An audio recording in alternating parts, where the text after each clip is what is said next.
Pool life, it's the only life we know. Pool life, when you put it in the hole. Pool life, it's the cowboy show. Pool life, when you get that lucky roll. Hi guys, welcome back. It's 2 racks with Karl. That's right, I'm going to be playing 2 racks of 9 ball. I'm just going to whack the balls off the break. I'm going to take ball in hand and I'm going to talk you through each shot with various different camera angles. I'll stick some slow-mos in and you'll get a feel of what's going on in my brain. Not that it's a good thing, but you'll see the thought process and I'll literally explain everything. I know a lot of you have been asking in the comments for something like this. So here it is. Would you please welcome a former World Pool Champion, a 5-time Moscone Cup Champion, and Emily Fraser's T-Boy. It's Karl, Box Office Boys!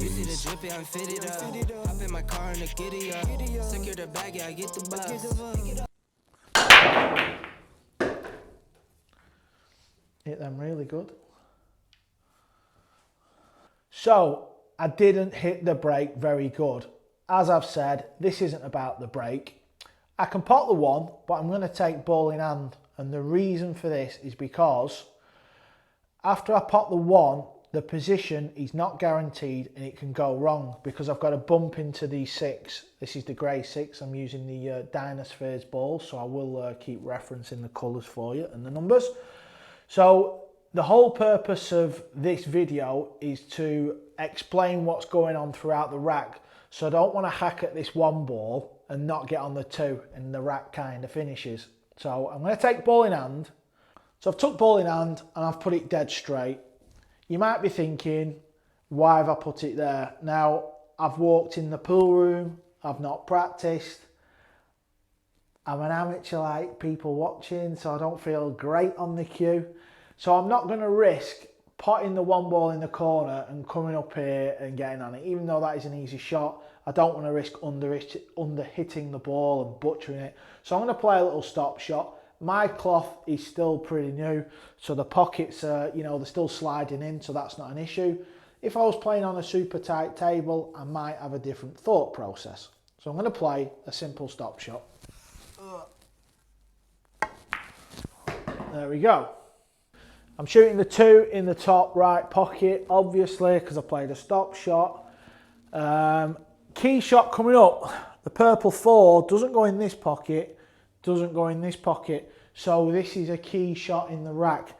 I need an angle. So anywhere in the centre of the table is good. If I land straight, it's all kinds of problems. Middle of the table, and then I can spin it in and we can get on the 4. So focus on the pot here. Again, it's not a difficult shot. It's just making sure you stay still. You can see I'm walking into the shot. And I've got a point here what I'm picking. A big circle, a big bin lid, whatever you want to reference it to. You can pick marks on the table. A lot of us always do that. But anywhere in the middle of the table. I feel edgy as anything on the cue here and all. But I delivered it okay, slightly under hit that shot. As I said, I feel a little bit edgy. And now I'm left with a shot that's very tricky. So first things first, I'm looking at the natural angle. So that is the path the cue ball takes after potting the 3. And we will say with no spin for a minute. So I could pot it and come off the rail, and I know I can get the cue ball over here. So there is options to bump balls. I could also play it with a bit of left English and bump the 7 ball. I had to look then because I'm still getting used to the old Dinospheres colours. So I could bump into the 7. Or I could play it with more left English and spin it off the rail and come low. I want it to be a bit higher because if I was higher, I can't fail to get on the 4. And the reason why I can play a natural 2 rails, hit the bottom rail and come into this gap for choice of 4 in the side or the top. But because I hit it like a wally, now I've got a few issues. I think I'm still going to play a delicate little spin shot and trust me cueing and see if I can still flow it in this gap.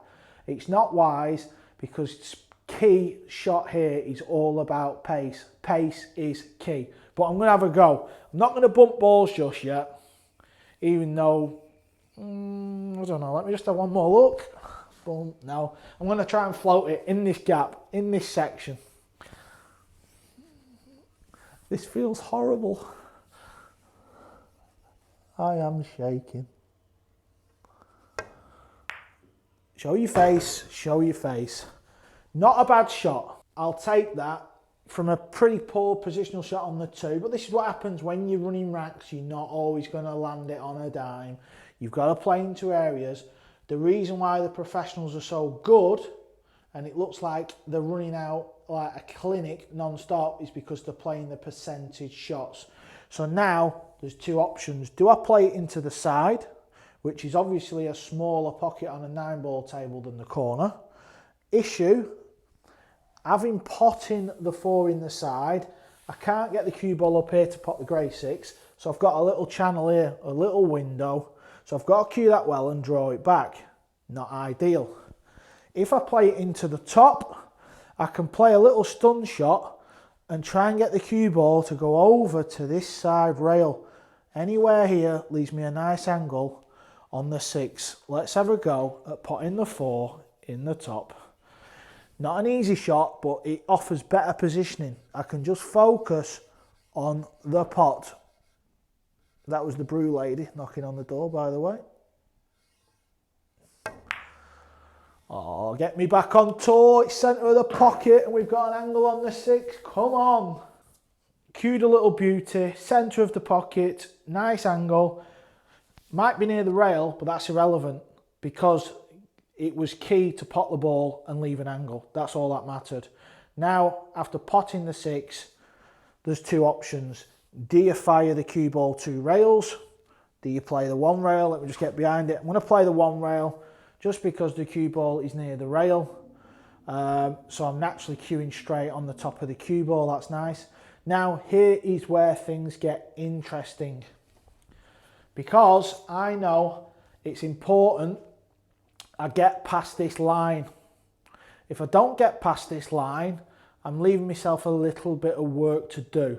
So that is going to be key in running this rack.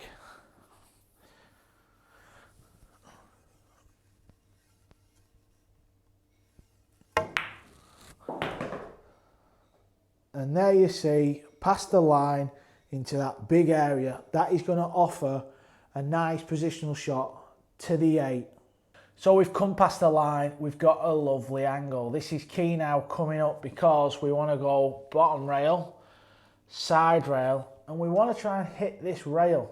That's important because it's easy for us to judge coming off the 2 rails and over towards this rail. We know if we bump this rail, we're going to have a nice angle. Speed is key, but line is everything on this shot. I'm going to play the shot now and try and hit this 3rd rail, and then I'm also going to reset it up and play it wrong so you can see what might happen.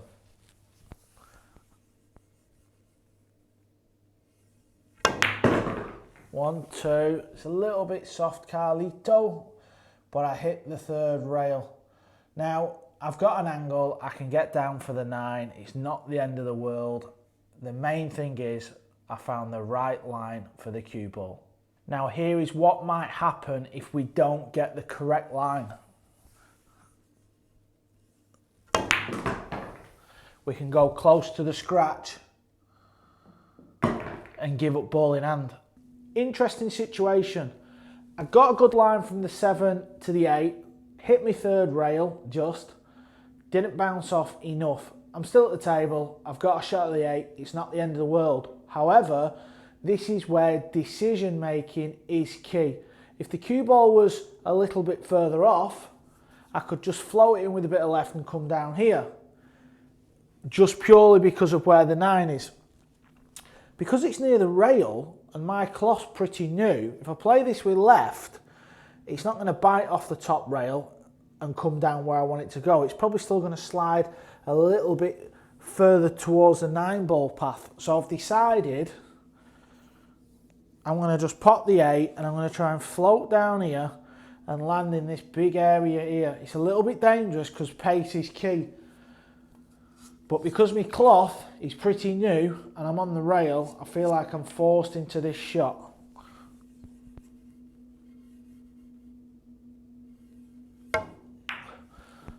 There you see the cue ball's going down there towards there. It's a little bit hard. No, it's all right. That's not bad. We take that.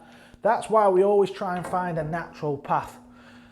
Because of that instance, the cue ball was going naturally down there, but it's so hard to judge the pace. If the cue ball had been a little bit further off, I'd have had a much more natural shot to get on the 9.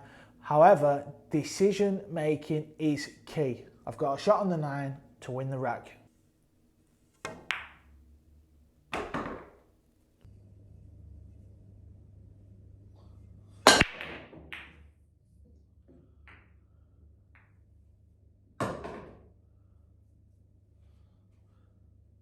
Tuck ball in hand.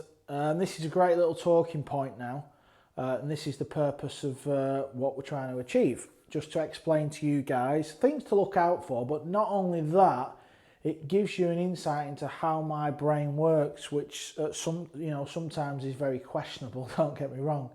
So here the 2 ball does go. I've been round and I've had a look. As long as the cue ball lands on the bottom rail, anywhere in that vicinity, we're good to go. Now, what you don't want to be doing here is, I'm going to put my piece of chalk here. In fact, no, I'm going to just mark it. That's why I've got little rings all over the table. So for instance, let's just say you put your cue ball here and you was to play a stun shot down the middle of the gap. Now the cue ball comes up and it lands too straight and now can't get from the 2 to the 3. So let me show you where I'm going to put the cue ball. So give yourself more angle. I've already been, we know the 2 ball will pot if the cue ball is on the bottom rail. More importantly, you'll have a lovely angle. So now I'm just going to pot the 1, cue ball natural to come off here and try and focus on hitting the bottom rail.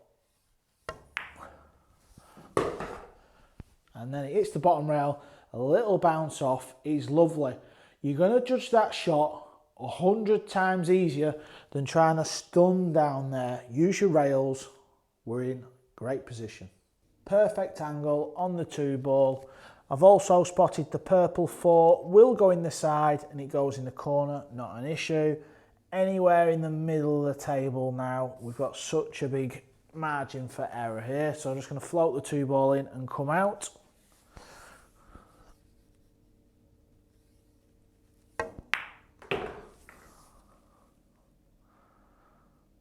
So we're perfect on the 3. The 4 goes in the side, lovely. Goes in both corners. We're in a good spot here. I'm just going to roll this in anywhere around the centre of the table and we're fine. This is not an issue whatsoever. Don't overthink things like this.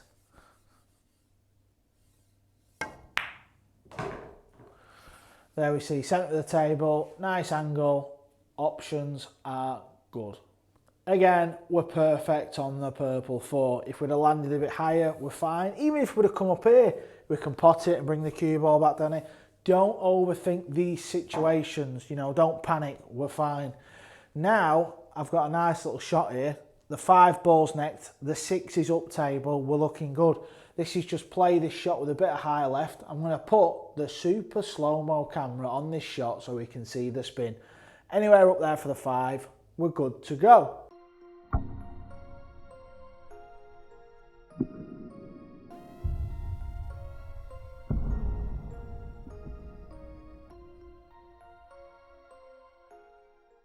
As I said, middle of the table, 5 in the side, perfect again.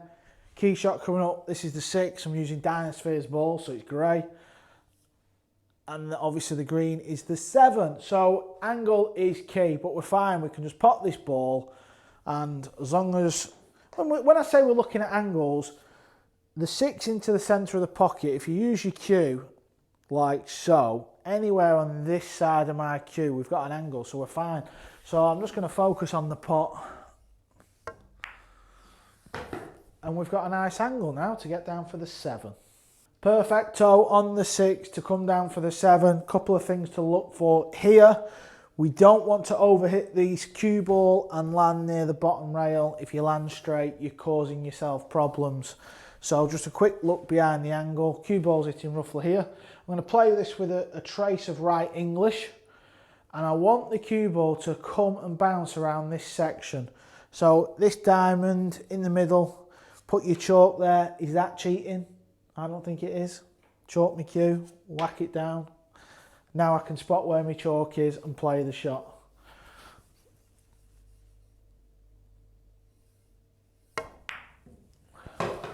Comes off the rail near the chalk and a lovely little bounce for the 7. So we've got a simple 7 and 9 left. Do you float up there? It's not the hardest of shots. Could you under hit it, over hit it? I'm going to play it with a bit of left spin just to widen the angle and give me more room for error. Like so, and it's not a problem. And then just run round for your easy 9 to win the rack. There it is, 2 racks with Karl. There's a little insight into how a pro's mind works when playing pool. Guys, this is a new thought process. I know a lot of you asked for this type of video. If you want to see more racks, please leave in the comments. Thanks for watching. Also, if you haven't subscribed, hit the subscribe button so you don't miss any more videos. Share, hit the bell and all that. I'll see you in the next video.